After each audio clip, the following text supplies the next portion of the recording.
Chronicles 34. Josiah's reforms. Josiah was 8 years old when he became king, and he reigned in Jerusalem 31 years. He did what was right in the eyes of the Lord and followed the ways of his father David, not turning aside to the right or left. In the 8th year of his reign, while he was still young, he began to seek the God of his father David. In his 12th year, he began to purge Judah and Jerusalem of high places, Asherah poles and idols. Under his direction, the altars of Baal were torn down. He cut into pieces the incense altars that were above them and smashed the Asherah poles and idols. These he broke into pieces and scattered over the graves of those who had sacrificed to them. He burned the bones of the priests on their altars, and so he purged Judah and Jerusalem. In the towns of Manasseh, Ephraim, and Simeon, as far as Naphtali, in the ruins around them, he tore down the altars and Asherah poles and crushed the idols into powder and cut into pieces all the incense altars throughout Israel. Then he went back to Jerusalem. In the 8th year of Josiah's reign, to purify the land and the temple, he went to Shaphan, son of Azaliah, and Maaseiah, the ruler of the city, with Joah's son and Joaz, the recorder, to repair the temple of the Lord his God. They went to Hilkiah the high priest and gave him the money that he had brought into the temple of God, which the Levites who were from the gatekeepers had collected from the people of Manasseh, Ephraim, and the entire remnant of Israel, and from all the people of Judah and Benjamin and the inhabitants of Jerusalem. Then they entrusted it to the men appointed to supervise the work on the Lord's temple. These men paid the workers to repair and restore the temple. They also gave money to carpenters, builders, to purchase dressed stones and timber for joists and beams in the buildings that the kings of Judah had allowed to fall to ruin. The workers labored faithfully over them. To direct them were Jahath, Obadiah, Levites, descendants from Merari, and Zechariah and Meshullam, descended from Kohath. The Levites and all who were skilled in playing musical instruments. They had charge of the laborers and supervised all the workers from job to job. Some of the Levites were secretaries and scribes and gatekeepers. The book of the law found. While they were bringing out the money that had been taken into the temple of the Lord, Hilkiah the priest found the book of the law of the Lord that had been given through Moses.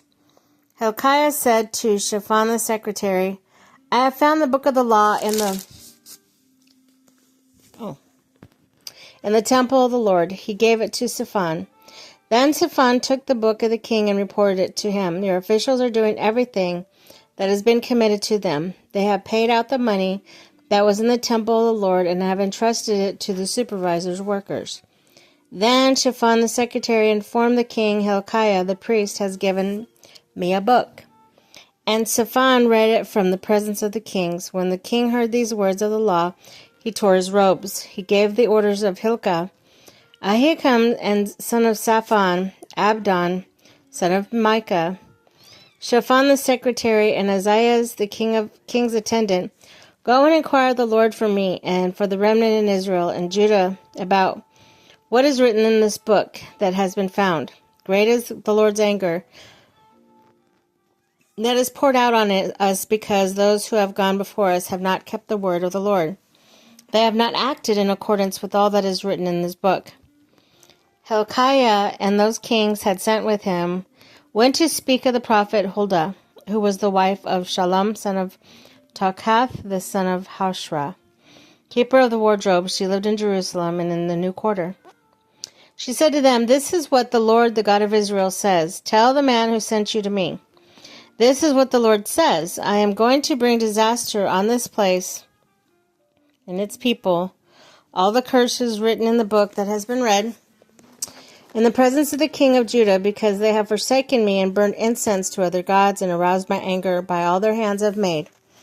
My anger will be poured out in this place, and I will not be quenched. Tell the king of Judah, who sent you to inquire of the Lord. This is what the Lord, the God of Israel, says concerning the words you heard. Because your heart was was responsive, and you humbled yourself before God when you heard what he spoke against this place and its people, and because you have humbled yourself before me and tore your robes and wept in my presence, I have heard you, declares the Lord. Now I will gather you to your ancestors, and you will be buried in peace. Your eyes will not see the disaster I'm going to bring on this place and all those who live here. So they took her answer back to the king. The king called together the elders of Judah and Jerusalem. He went up to the temple of the Lord with the people of Judah and the inhabitants of Jerusalem, the priests and Levites, and all the people from the least to the greatest. He read their hearing in all the words of the book of the covenant, which had been found in the temple of the Lord. The king stood by his pillar and renewed the covenant of the presence of the Lord, to follow the Lord and keep his commands and statutes and decrees with all his heart and all his soul, and obey the words of the covenant written in the book.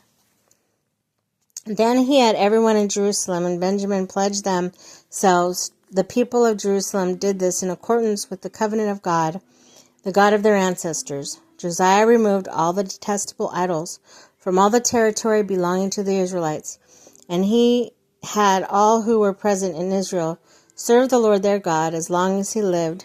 They did not fail to follow the Lord, the God of their ancestors.